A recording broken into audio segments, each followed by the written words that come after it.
Hi guys, this is Abi from Gokche Design. In this video, you're going to learn how to remove a tattoo in Adobe Photoshop. Let's start by duplicating your background layer.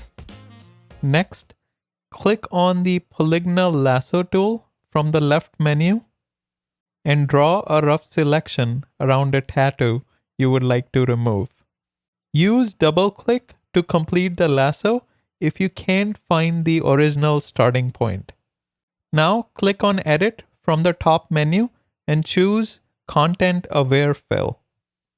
In this window, the green areas will be used to automatically fill in the selection. Use the plus-minus brushes on the top to add or remove from the green areas. Hit OK when done. To get rid of the current selection, click on Select and choose Deselect.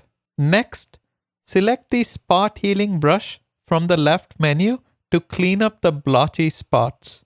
Make sure to keep checking in with your original image so you don't accidentally paint over the areas that weren't modified by the Content Aware Fill.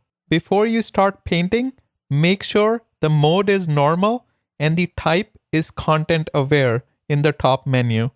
Also, check the Sample All Layers checkbox. Now slowly paint over the blotchy areas until you like the results. Feel free to make multiple passes. Finally, let's look at the before and after images. Looks good to me. Make sure you like, subscribe, and turn on the notification bell. Until next time.